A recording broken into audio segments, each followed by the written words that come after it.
May if ever pa offline TV ni Dad.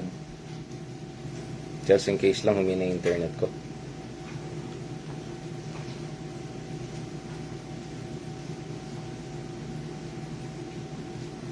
Democracies the U.S. Often meets with and coordinates activities with. And Trump came in with what he described as a mandate to implement his own economic program, and a big part of that has been tariffs, and the market has not been pleased.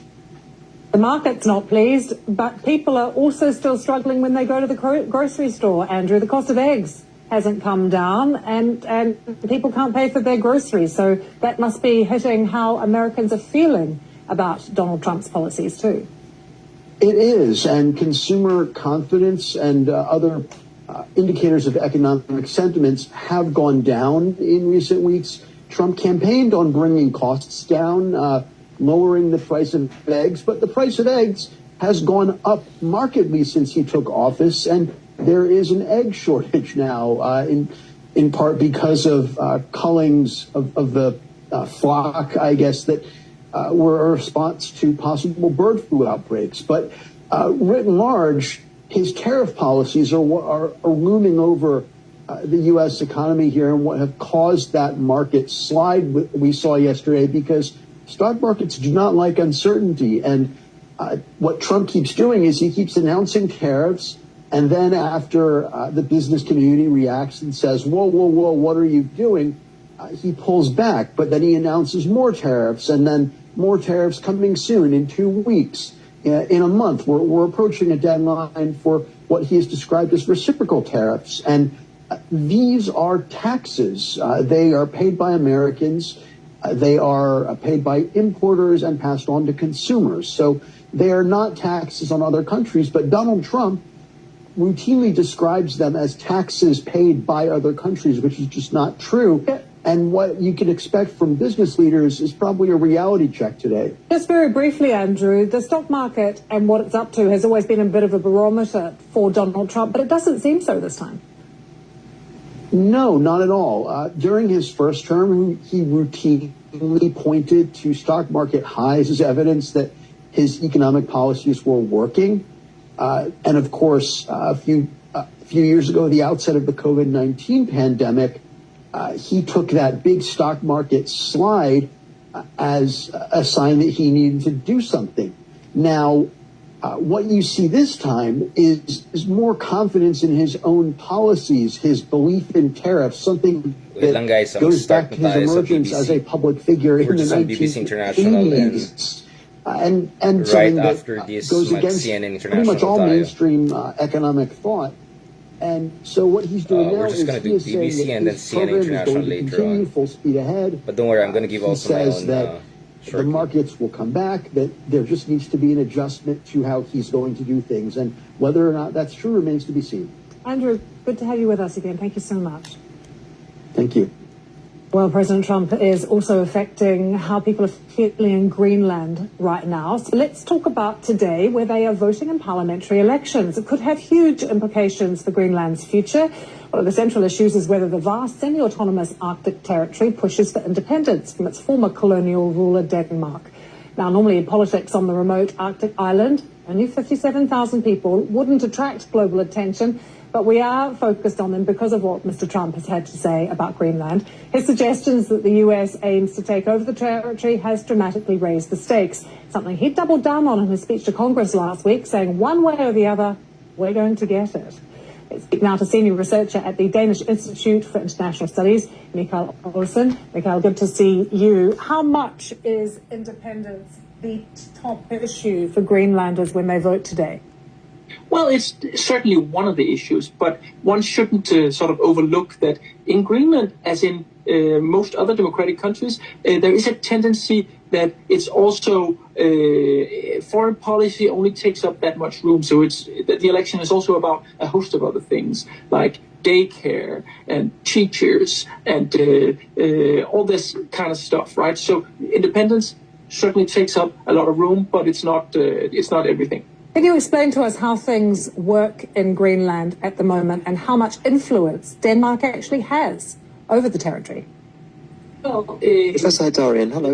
of labor, so to speak, would be that. Hi, can you hear me? according 1, 2, 3, sound I check. can, yeah, hear and see you. Can you hear us okay? Yeah, more than okay. Denmark Thank you. would have the say in foreign. Good.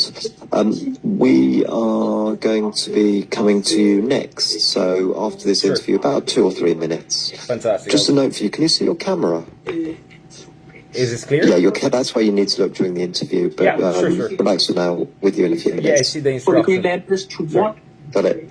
Thanks. No problem. for the Danish government to be willing to actually grant the Greenlanders and also the Faroese more of a say when it comes to Arctic policies, at least. So, Mikael, what has the reaction been from most Greenlanders, or is there a common feeling about what President Trump has had to say, that for one way or another, it's going to one day belong to the US? Well, I think most reactions I've heard have been puzzlement, but also actually a lot of people, a lot of Greenlanders are feeling insulted by this way of speaking about Greenland. And this is a bit of a paradox in Donald Trump's strategy, because right now he seems to be focusing quite a bit on trying to convince the Greenlanders to actively wanting to join the U.S. But this project of trying to win hearts and minds in Greenland, it's not really working. I gotta say, rather his remarks is having the opposite effect. Mikael, thank you very much for joining us. It's an election that I think many people didn't realize they'd be following, but they now are. Thank you so much. Thank you. Back to the Philippines, where police have arrested the former president, Rodrigo Duterte, soon after he landed at Manila Airport on a flight from Hong Kong. Mr. Duterte was detained under a warrant just issued by the International Criminal Court in connection with his 7-year war on drugs, in which suspected drug addicts and dealers were killed in controversial police operations. Let's speak now to Professor Richard Haidarian, a senior lecturer of politics at the University of the Philippines, author of The Rise of Duterte. Richard, good to speak to you again. This is quite a moment for the country as well as for international justice. Did it take you by surprise, though, that it's happened so quickly? Well, I think I should start writing the sequel to The Rise of Duterte, which I wrote 7-8 years ago in the early years of the Duterte presidency, where actually I warned about Philippines entering a kind of a twilight zone, whereby anything is possible, including very dark possibilities. But I think today we have seen that the Philippines may be entering a new chapter, whereby we may have actually less than dark possibility, potentially even positive outlook for the Philippines. First of all, let's not forget, this is a big deal for ICC itself.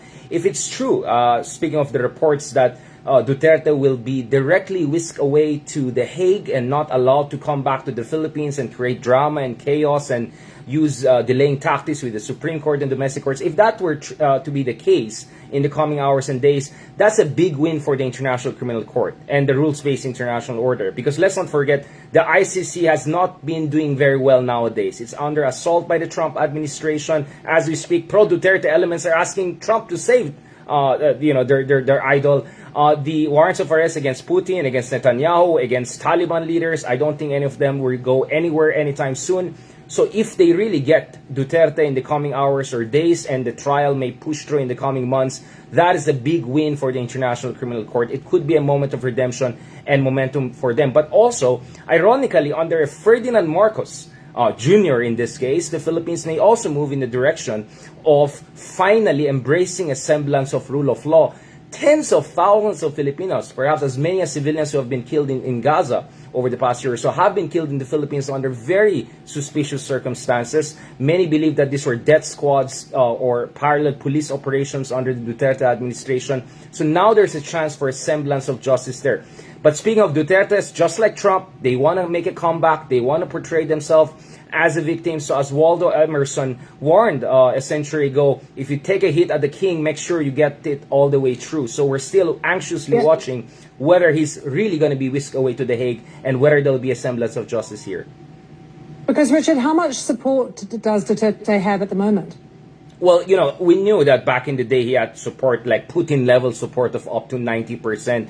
Obviously in a climate of fear when people were being killed right and left. So I honestly doubt that he had ever such a high level of popularity of 90%, but he is a popular figure. And I think he has a solid plurality base in the Philippines, probably up to 1/5 of the population is solidly behind him. At least we see that in some of the surveys whereby between 18 to 20% are aligning with him. That's big enough for him to be a national force, but this could have a boomerang effect, or actually the Philippines is at the crossroads. On one hand, the Dutertes will try to make this a rallying cry. A lot of his surrogates are running. Richard, I'm afraid, I'm sorry, I had to interrupt you.